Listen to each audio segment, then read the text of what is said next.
Inilah channel favorit tetangga sebelah. Isi kontennya opini, asumsi, narasi-narasi seperti itu. Ya saya memaklumi, karena ini bicara masalah nasab, tetapi nggak ngerti cara baca kitab, nggak ngerti. Jadi cuma model baca berita, terus bernarasi gitu.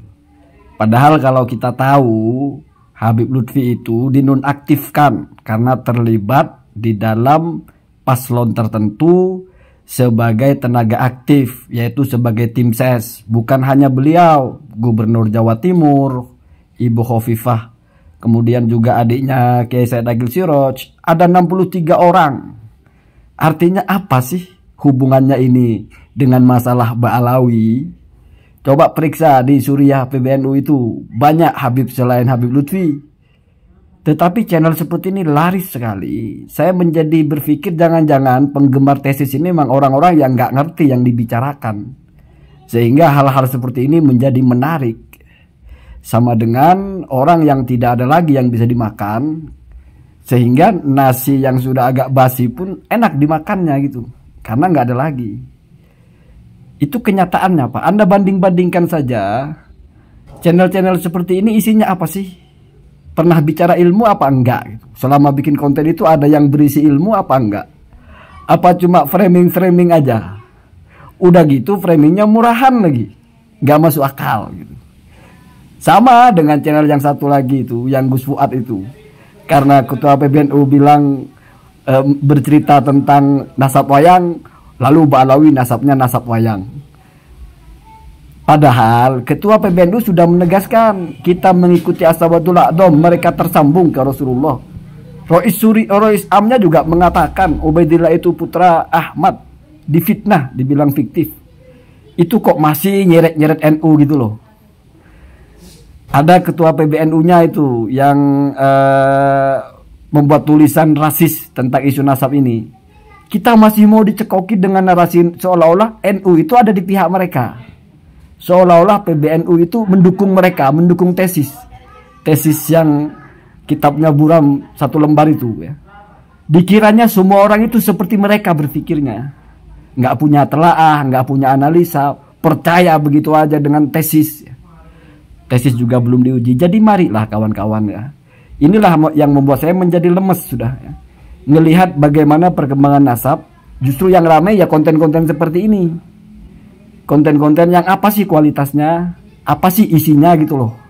Toh berita itu jelas faktanya bahwasanya untuk menjunjung netralitas PBNU, maka tokoh-tokoh NU atau pengurus-pengurus aktif NU yang terlibat langsung dengan pemenangan ya, entah sebagai penasehat ya, seperti Habib Lutfi dan lain sebagainya di paslon manapun ya, itu otomatis dinonaktifkan. Terus apanya yang mau di framing berkaitan dengan Trah Wali Songo? Trah Wali Songo yang mana juga yang dimaksud? Dikit-dikit keturunan Wali Songo, perjuangan Wali Songo. Perjuangan Wali Songo yang mana yang dimaksud? Apakah Naat itu membatalkan Ba'alawi? Apakah Naat itu mengatakan Ba'alawi itu bukan dzurriyyah Nabi? Kan enggak. Sementara simbol tertinggi dari Wali Songo itu Naat. Ya kalau orang-orang pakai belangkon lah, pakai apalah, mengklaim kami Trah Wali Songo, ya urusan mereka ya. Ini di YouTube ini sudah seperti itu ya, sudah nggak seimbang sebetulnya ya. Ketika saya ajak, saya buka live, nggak ada yang naik, bikin konten begini ya.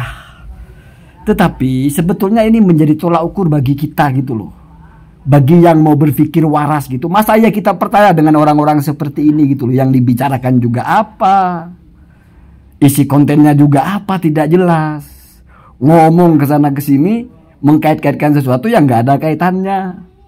Itu ya, itu laku.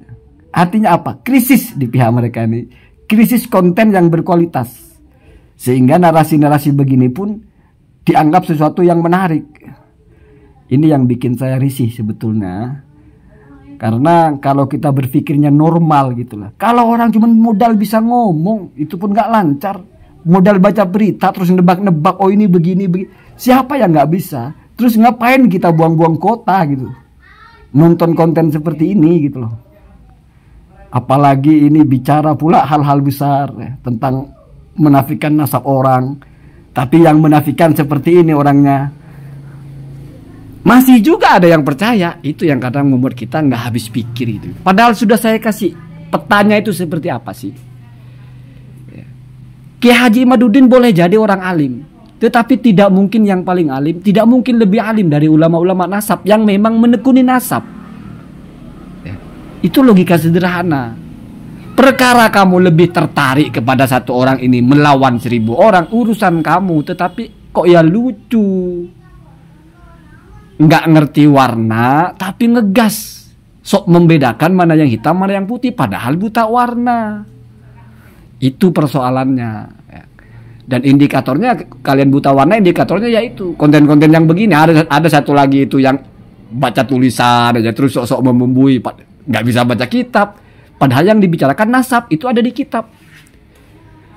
Artinya apa? Tidak punya perangkatnya tapi nggak tahu diri, masuk ke situ, membahas ke situ.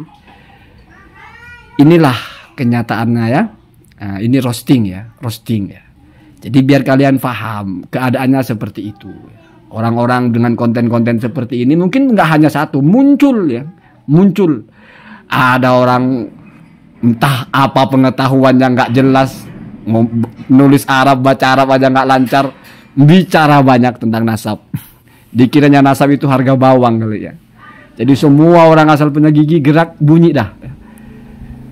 Ya yang lebih miris masih ada yang nonton itu. Kalau masalah tanggung jawab, mungkin orang-orang seperti ini nggak ngerti kalau itu harus dipertanggungjawabkan nanti ya. Tetapi saya kira semuanya paham ya. Apapun yang kita bicarakan, itu mesti ada efeknya. Apapun yang kita sampaikan, itu ada tanggung jawabnya. Nggak ada yang terlepas. Jadi jangan dikira itu hal yang baik-baik saja ya. Jangan dikira semuanya terlepas begitu saja. Semua mesti ada pertanggungjawabannya. Nggak di dunia, ya nanti di akhirat. Di dunia juga bisa nanti suatu saat ya.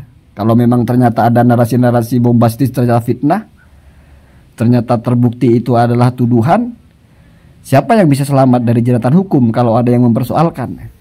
Makanya saya ingatkan, kita kalau nggak ngerti diem, jangan membuat sampah di YouTube.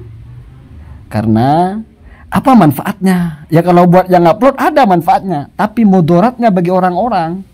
Tetapi saya kira yang percaya dengan konten-konten dan narasumber begini ya mungkin orang yang di bawahnya lah. Sama-sama nggak ngerti apa-apa mungkin. Saya kira kalau sedikit aja bisa berpikir, udah mengerti konten-konten seperti ini apa sih isinya? Apa sih yang dibicarakan? Apa sih, oh modal gigi bergerak saja kok. Ya sudah kalau begitu saya juga bisa. Kan mestinya gitu kalau kita mikir waras ya. Allahumma hadina hadasabil.